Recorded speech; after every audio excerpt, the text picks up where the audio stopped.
আমরা শিখব butterfly chain stitch. ওইটার জন্য আমি দুটো দাগ টেনে রেখেছি। এই দুটো দাগ মোটামুটি 1 সেন্টিমিটার।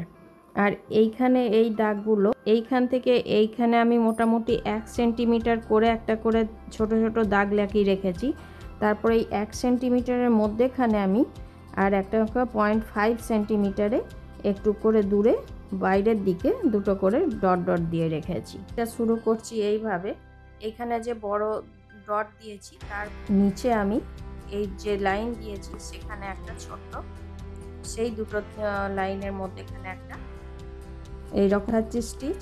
তারপরে আবার এবারে এই স্টিচটা একটু বড় উঠাচ্ছি।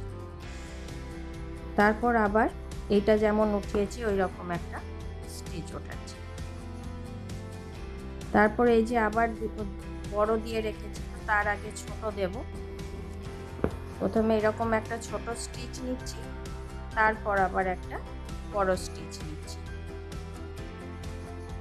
তারপর আবার ছোট।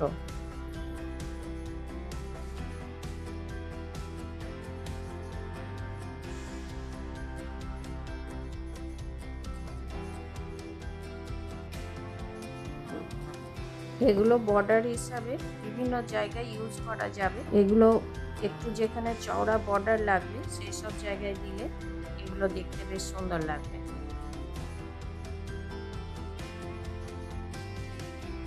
এইভাবেই আমি পুরো লাইনটা কমপ্লিট করে নিচ্ছি, তারপর দেখাচ্ছি। এইভাবে এটা পুরো কমপ্লিট করার পর এবারে অন্য কালারের সুতো আমি এই দুটো দাগের ঠিক মধ্যেখানে উঠিয়েছি।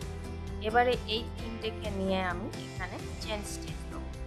এটা এইভাবে একটু ঘুরিয়ে দিচ্ছি।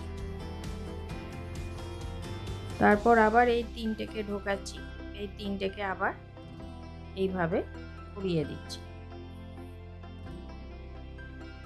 আবার এই তিনটে ঢোকাচ্ছি, এই তিনটেকে আবার এইভাবে ঘুরিয়ে দিচ্ছি। চেন স্টিচই দিচ্ছি কিন্তু একটু ঘুরিয়ে ঘুরিয়ে দিচ্ছি।